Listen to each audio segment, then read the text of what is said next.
Boa tarde, prezados alunos. Quem fala é o professor Jardel, dando continuidade à nossa disciplina de entomologia agrícola. Hoje o tema será sobre manejo integrado de pragas de três grandes culturas importantes no cenário agrícola nacional, que são a soja, o feijão e o arroz. Então, sejam todos bem-vindos. É importante aqui salientar que um dos pontos que nós temos que priorizar dentro do manejo integrado de pragas é a parte da identificação ou diagnóstico das pragas. Então, só para vocês terem uma noção da importância, nós falamos aqui na soja de um complexo muito grande de pragas, né, que atacam a cultura. Então, são várias pragas que vão desde o estágio vegetativo até o final de ciclo da cultura. E dentro dessa diagnose, ela tem que ser correta, para que de forma que a gente possa fazer o receituário agronômico e indicar o produto correto para aquele problema específico, tá? É importante também, a gente já frisou a questão da fenologia da cultura, então cada estágio, seja ali a emergência, o estágio vegetativo, florescimento, enchimento de grãos, é importante a gente identificar ali o complexo de pragas para cada estágio fenológico da cultura. Isso facilita aí a nossa diagnose a campo, ok? Então, aqui um exemplo, tá? Desde lá da emergência até o estágio reprodutivo, o R6, e aqui algumas pragas, né, que atacam, um complexo de pragas que atacam a cultura da soja. Então, no estágio inicial, é comum observar para a soja o coró, uma praga de solo, importantes. Vocês viram lá nas aulas anteriores que o coró é controlado, dentre outros, pelo controle cultural, através de arações e gradagens. A lagarta elasmo, que é uma praga importante aí, também de estágio inicial da cultura. Então, essa lagarta elasmo ela é responsável ali pelo sintoma do coração morto. As lagartas, de forma geral, ali no estágio vegetativo, inclui lagartas desfolhadoras, né? Inclusive a lagarta da soja, é uma praga importante desse estágio. E no estágio reprodutivo, os percevejos, né? Que atacam ali os grãos, no estágio de enchimento, provocando ali a redução da produtividade. Então, basicamente, esse é um dos complexos que nós apresentamos para a soja.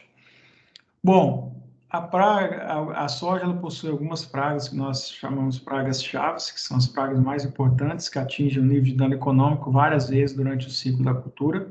Dentro dessas pragas, nós podemos destacar ali o coró, a lagarta elasmo, a lagarta da soja, a falsa medideira, a helicoverpa e também percevejos, tá? Então, esses são os principais grupos chaves de manejo de pragas na cultura da soja.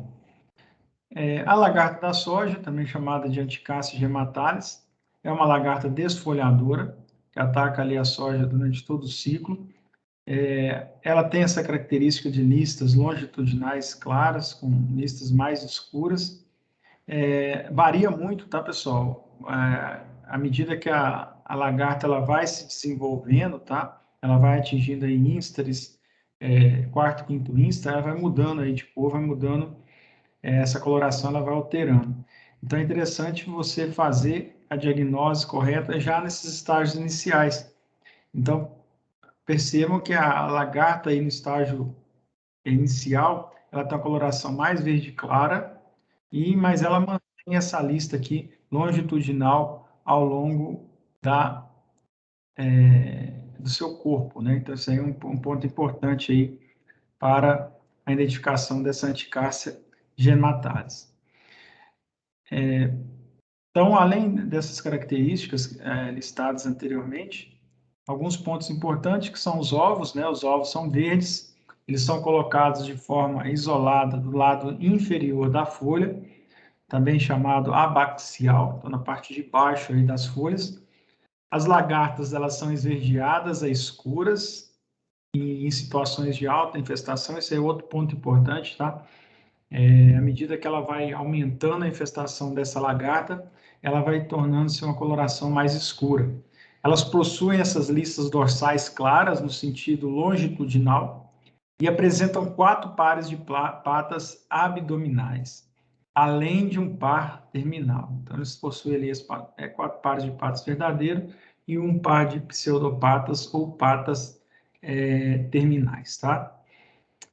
A lagarta ela é muito ativa, então uma das formas de você realizar a diagnose é você sempre que perturbada, essa lagarta ela se joga ao solo, facilitando ali a identificação dessa lagarta da soja, tá? As mariposas elas são marrons acinzentadas com uma linha transversal. Então essa aqui é a característica dos adultos, né, da anticárcia.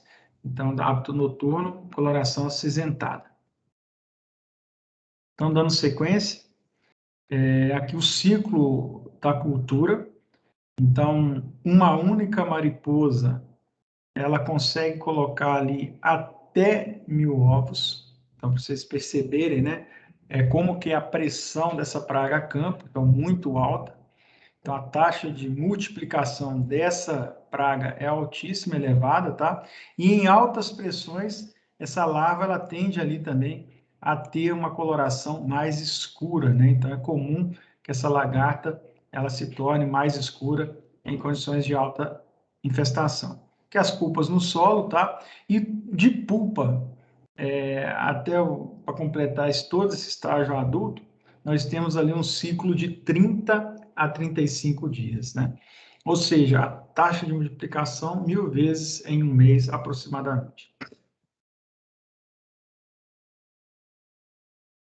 Aqui mostrando, né, atingindo aqui cerca de 50 milímetros, que é o estágio pré-empupamento, tá? Que é o sexto insta, ela transforma-se em pulpa emergindo aproximadamente 8 dias após. Então, sempre ela procura o solo para virar pulpa, tá? Aqui um exemplo.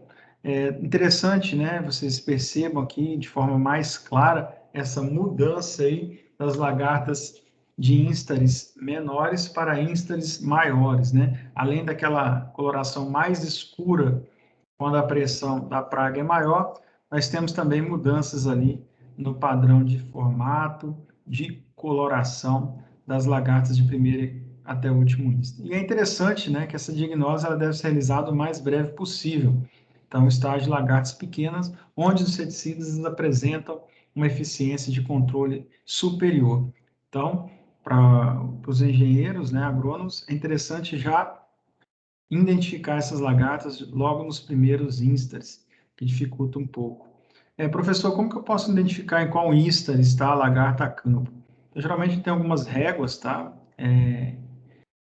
As empresas muitas vezes fornecem, não, você pode fazer de forma manual, onde tem a escala em centímetros, e aí você consegue identificar quais são os instars dessa lagarta, juntamente com as colorações. Os danos são a desfolha, principalmente na fase vegetativa, por mais que a soja ela tenha uma característica de compensação, então a soja em desfolhas baixas e moderadas, ela não tende a ter sua produtividade muito afetada, em comparação a outras culturas como o milho, onde a desfolha ela afeta mais a produtividade. Entretanto, em altas pressões, essa desfolha ela pode sim reduzir a taxa fotossintética e indiretamente ali afetar número de vagens, número de grãos por vagem, ou seja, a produtividade dessa cultura a campo, tá? Na fase reprodutiva, ela pode ocasionar danos às vagens, principalmente ali no estágio R3 e R4 da cultura, tá? Para vocês terem uma ideia, o consumo varia de 100 a 150 centímetros quadrados de área foliar durante a fase larval, que é de 12 a 15 dias. Ou seja, elas são muito agressivas e, se não manejadas, elas tendem a reduzir muito a área fotossintética da cultura da soja. Outra lagarta desfolhadora é a falsa medideira, Então, ela caminha aí medindo palmos, né? Então, é o nome falsa medideira. Também chamada por plúsias, e a principal espécie que danifica a soja é a Tricloplúsia ni, que ela tem essa lista longitudinal também, branca, uma coloração mais verde, né, proeminente. E uma das características é que ela se alimenta da folha, mas não destrói ali as nervuras primárias e secundárias. Então, parece que ela não contém essa característica, né? O aparelho bucal dela não consegue aí, destruir as nervuras. Então, isso acaba, pelo sintoma, nós conseguimos distinguir em relação à anticárcia esse dano provocado aí pela lúzia, né? Que é a falsa medideira. Então, aqui as características, né, da falsa medideira. E aqui as três espécies, Pseudoplusias includem a Rashplusia nu e a Tricloplusia ni. Então, são lagartas verdes com linhas brancas longitudinais e entre essas, na lateral, geralmente uma faixa escura, né, no centro, com várias pontuações pretas e podem chegar aí até 5 centímetros de comprimento. Elas possuem 2 pares de pernas abdominais e 3 pares de pernas torácicas, geralmente aí escuras, tá? Então, elas têm essa característica aí das patas, as pernas verdadeiras, elas terem essa coloração mais escura. Tá ok? Então, é fácil aí de você distinguir pela forma de caminhar, também por essas listas, né, bem como pelas os pares de patas, a Tricloplúsia a campo. É o ciclo de vida da Tricloplúsia, então o adulto, né, essa mariposa é escura, tá? Ela coloca até 600 ovos, ou seja, praticamente a metade ali do que coloca a lagarta da soja, anticárcia. Aqui é a foto da lagarta, tá? Demonstrando ali a característica dela. E aqui as pupas, né? Então ela tem essa característica de pupa na própria folha. Então o ciclo dela também varia ali de 30 a 35 dias, similar aí ao da anticárcia. Aqui mostrando a foto, né, das características aqui dos diferentes instares das lagartas, a fase de pré-empupamento e pupa. Então, aqui em 28 dias, fechando aqui o ciclo, tá? Dessa lagarta.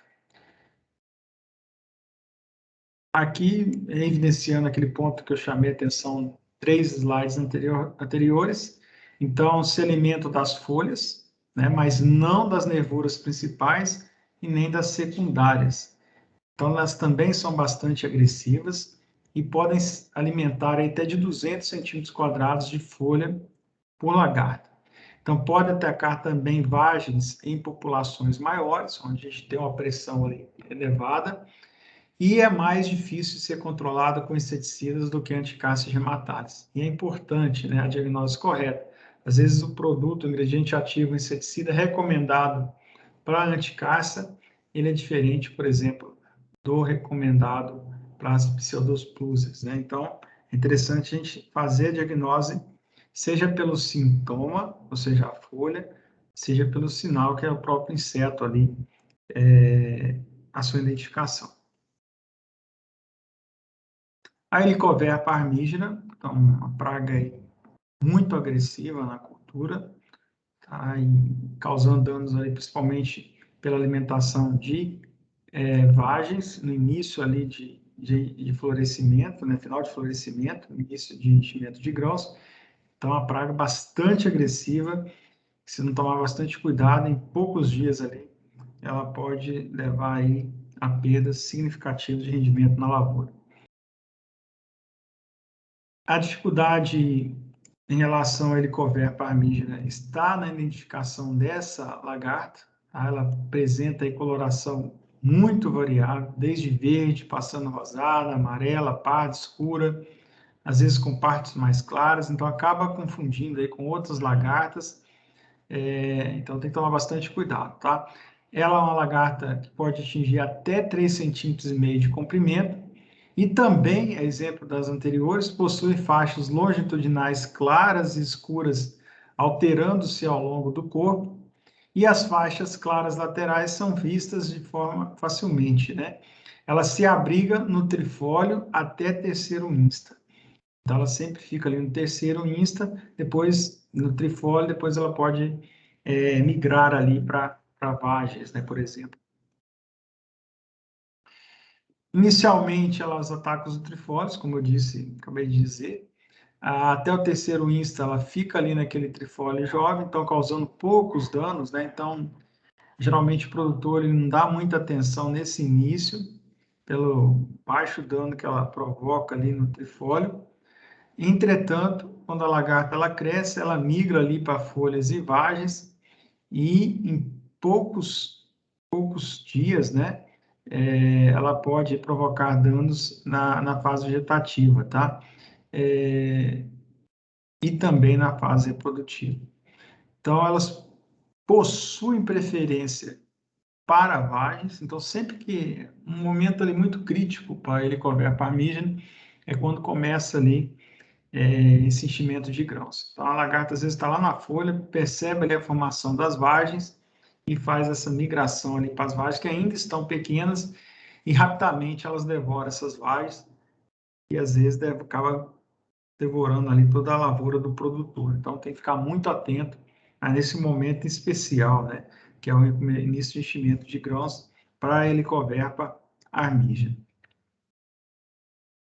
Aqui exemplos, né, da helicoverpa, ela atacando aqui as vagens, tá? Então, sintomas aqui de danos provocados pela helicoverpa armígena. Percebam que nós temos sintomas, poucos sintomas nas folhas, nos trifólios.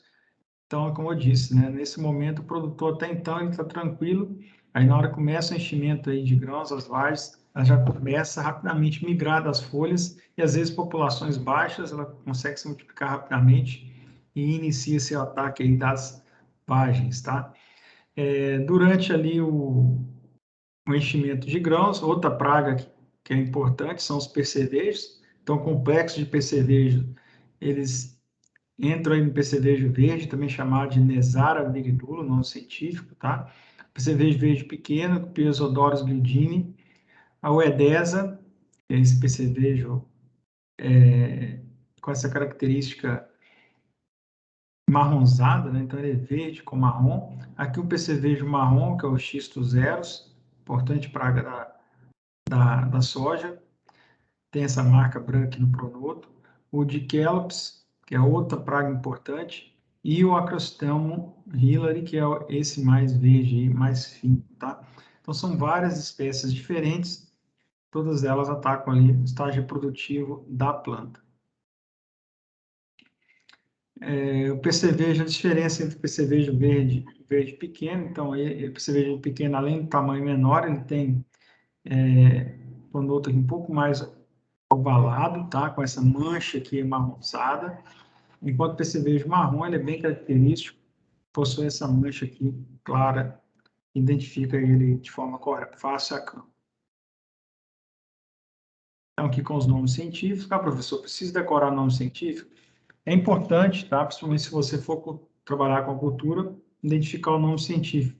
Porque muitas vezes o pessoal fala a campo, a língua, por exemplo, percevejo verde, outros já vêm produtores e dizem, o problema é Nesara, ou eu estou com euxistos, né, atacando a minha soja. Então, o próprio produtor, o próprio engenheiro agrônomo, tecnólogo, eles já utilizam esse termo científico, às vezes, no dia a dia. Então, sempre é interessante vocês terem a noção do nome comum, mas também do nome científico do inseto, tá? Para não evitar problemas a campo. O ciclo do percevejo ele varia de 35 a 45 dias. Então, é um percevejo hemimetábulo, então a metamorfose dele é incompleta. Então, ele passa pelo estágio de ovo, ninfa e adulto. Então, a ninfa ali sem as asas, né? O adulto. E aqui a característica dos ovos dos percevejos, tá? Então, geralmente, ele leva ali em torno de 35 a 45 dias para fechar o ciclo. As injúrias dos percevejos, então, tanto as ninfas quanto os adultos, eles injetam enzimas digestivas nas plantas e removem aí os fluidos vegetais pré-digeridos, tá? Atacam vagens e sementes, favorecendo a entrada de fungos e causam também deteriorização dos grãos. Então, dano indireto aí através na maturação da planta, causando o sintoma, assim nós chamamos da haste verde, ou também conhecida como soja louca, tá? Então, esses são os danos aí provocados pelo percevejo. Tá ok? Só um minuto, por favor.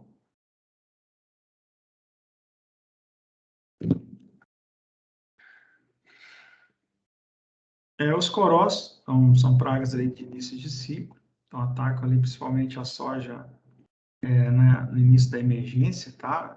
Mesmo ponto aí os percevejos castanhos, que também são pragas de sola, exemplo dos corós. O percevejo castanho ele tem aquele odor característico, né? Principalmente quando você começa ali o envolvimento do solo, você percebe ali, ou na hora do plantio, esse odor aí do percevejo castanho, tá? São duas pragas ali importantes na cultura da soja. Aqui os nomes científicos, tá?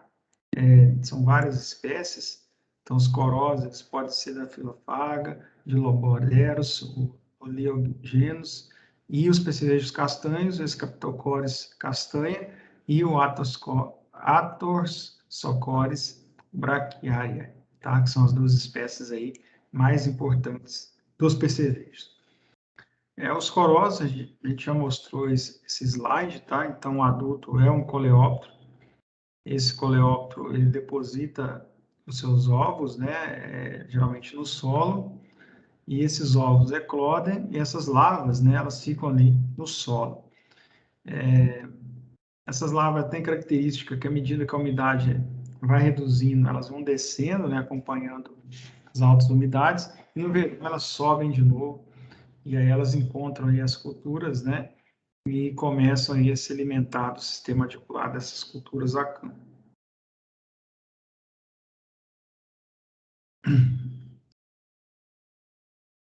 Então, em relação à soja, são essas as principais pragas, né? Tem algumas outras pragas, como mosca branca, que não foram citadas, mas as principais são essas, né?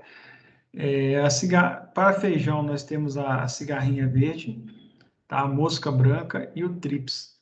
Então, são insetos sugadores e eles sugam a seiva da planta e também injetam toxinas e muitas vezes pode transmitir viroses, né? Que são danos aí indiretos importantes no feijão. Então, os nomes científicos, a cigarrinha Hippoas craemeri, mosca branca bemisia tabaci e o Caleotrips brasiliense, que é o trips. Então, são 3 insetos aí, pequenos, sugadores, mas importantes aí para a cultura do feijão.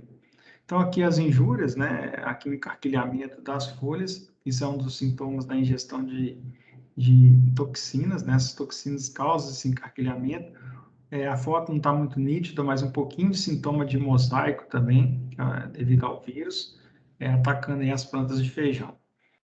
Aqui mais alguns sintomas de mosaico, tá? Provocada por vírus devido ao ataque de sugadores.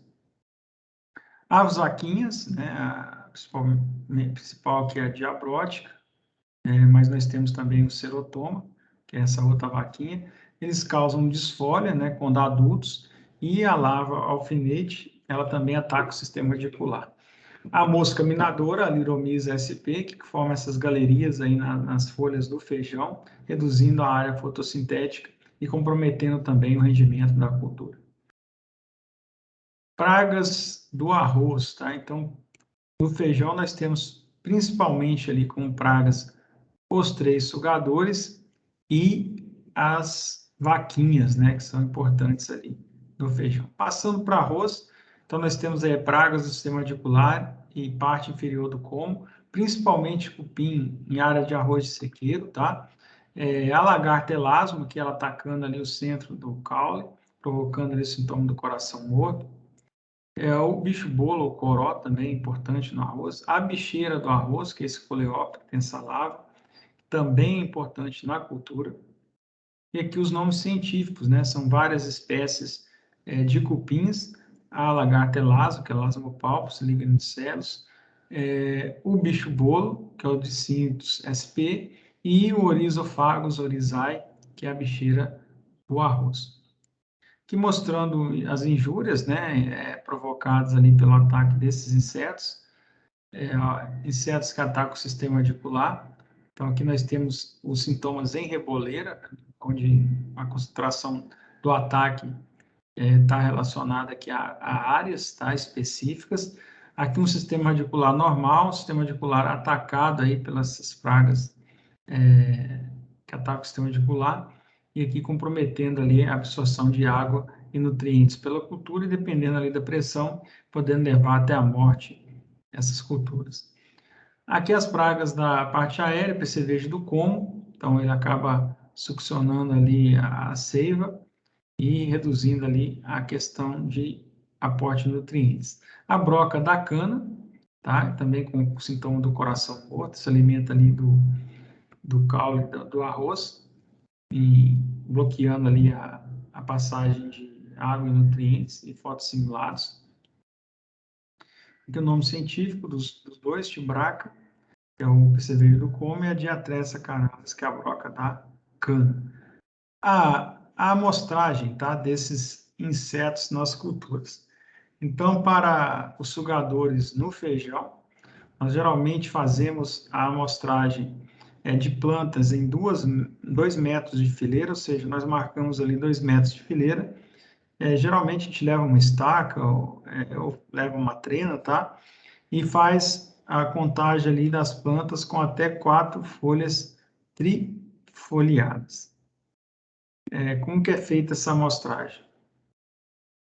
Então, pode-se usar ali a técnica, né, do pano de batida no feijão também. Então, plantas com mais de 4 folhas trifoliadas, nós usamos ali o pano de batida em vez ali da contagem, tá? De plantas atacadas. Para ali as vaquinhas, a amostragem de plantas em 2 métodos também, de feijão, e aí você vai analisar ali o sintoma, tá? Nós contamos ali a porcentagem de folhas com dano ali provocado por desfolha das vaquinhas. Para as lagartas, né, é importante também a amostragem é feita em 2 metros de fileiras, e aí nós vamos observar, se, por exemplo, for lagarta elasmo, quantas plantas têm o sintoma do coração morto, né? Ou se for uma lagarta rosca, por exemplo, uma outra praga, nós medimos ali o quanto de plantas nós temos ali roletadas. Nível de dano econômico para succionadores é um inseto por amostra, seja ali pela contagem direta, seja pelo pano de batida. A mosca minadora, uma larva por folha. As vaquinhas, né? Interessante contar a larva. Às vezes a larva está predada ou está com sintoma de morte. Então a gente tem que olhar ali se a larva está presente e fazer a amostragem de um inseto por amostra, tá? Não uma mina por amostra. Porque quando você aplica o inseticida, quando controla, acaba essa larva morrendo, mas o sintoma ele continua ali presente na planta. Então sempre olhar o inseto. A mosca minadora, uma larva por folha. As vaquinhas, 10 adultos, né, por metro. Os causadores de mortalidade, uma planta com ataque por metro, né? Aí falando ali da lagarta elasmo, do coró e outros. Então, na cultura da soja, a principal técnica de amostragem para a cultura da soja é o pano de batida. Então, para ali a anticárcia e para as plúsias, nós geralmente ali, quando o número for maior a 1 por 1,5 centímetro, a gente realiza o controle, tá? Para percevejo maior ou igual a 0,5 centímetros, a gente faz o controle ali do grupo de percevejos. Tanto lagartas quanto percevejos, eles são amostrados pela batida do pano, tá? Aqui os níveis de dano, então, Interessante, tá, pessoal? As lagartas, você avalia somente a com mais de 1,5 m, 1,5 centímetros de comprimento, e os percevejos acima de 0,5 centímetros. Para lagartas, são 40 lagartas grandes por pano, no nível de dano econômico. Para percevejos, 2 ou 4 percevejos por pano. Corós, uma larva por amostra, percevejo castanho, marcar ali a reboleira, tá? Já que essas pragas ali, essa praga ela ataca ali por reboleira. Para o arroz, então no arroz, cupins, lagarta elasmo, bicheira do arroz, etc. Você vai fazer a amostragem de plantas mortas ou plantas com sintomas do ataque dessas pragas. Então, você pode abrir mão da rede de varredura. No caso ali, para lagarta elasmo, você pode abrir mão da contagem de plantas com sintomas de coração morto, tá? Que está mostrando aqui. E para corós, você vai fazer ali a observação do histórico da área, realizar trincheiras por ocasião do início das chuvas para verificação da presença da praga, que é quando ela está na superfície, tá? Utilizar ali armadilhas luminosas para auxiliar na identificação dos adultos. E 5 porós por metro quadrado pode gerar dano significativo quando a larva se encontra no terceiro insta. Então, esse aí é um nível de tomada de decisão para campo, tá? Para essas pragas subterrâneas, todo manejo ele deve ser preventivo, pois o tratamento curativo para pragas subterrâneas, seja aí o próprio coró, seja o percevejo castanho, eles são extremamente difíceis, então os produtos usados ali em suco, eles têm uma eficiência baixíssima. Sempre abrir plantios nas áreas com história de coró, para evitar que instares maiores da praga coincidam com a fase inicial da cultura. Então, se você conhece uma área, alguns talhões da sua lavoura que tem alta incidência de coró, inicia ali por o plantio, tá? O início da revoada dos adultos ocorre no final de setembro, início de outubro, ali é um momento importante ali para você iniciar esse plantio. A descompactação, desculpa, do solo, ele é importante, tá? Então, você consegue ali reduzir ali a pressão dos corós, descompactando o solo.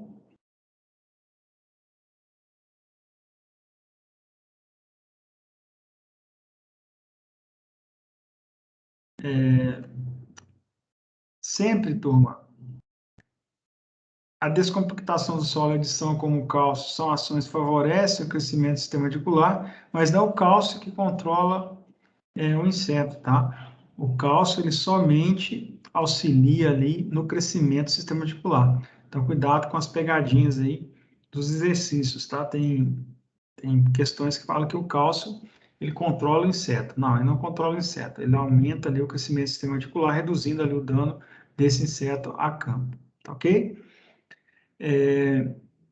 Evitar a sucessão soja, milho, safrinha. Isso aí também favorece a incidência desses insetos. Utilizar tratamento de semente com inseticida com ação sobre mastigadores, que apresenta registro no mapa. Então, ir lá no Agrofit, fazer a seleção para esses produtos que têm eficiência.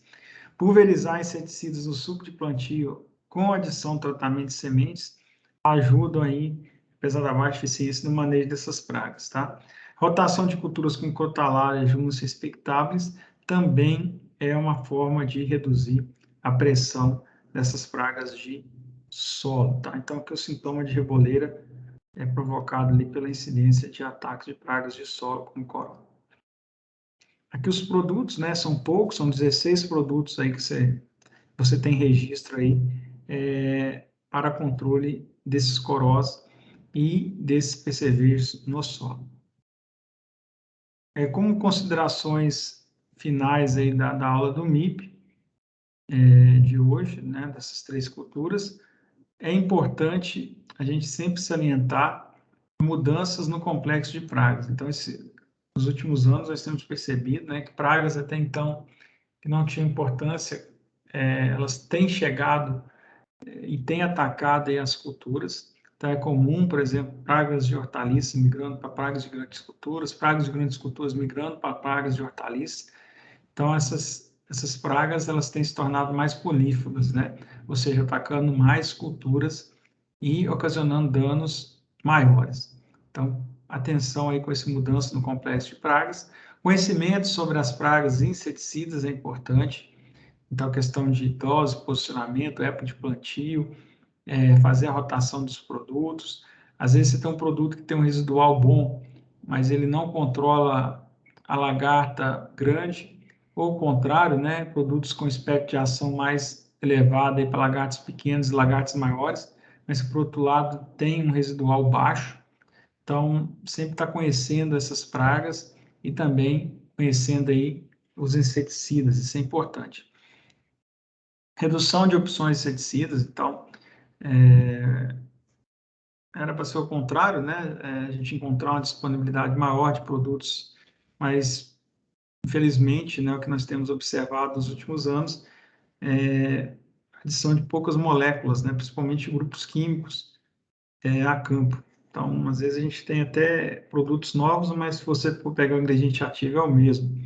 Por outro lado, alguns desses ingredientes ativos têm sido abolidos, né, seja pela toxicidade, seja pelo dano que provoca ao meio ambiente. Então, a gente está observando aí nas últimas décadas a redução de opção aí de inseticidas.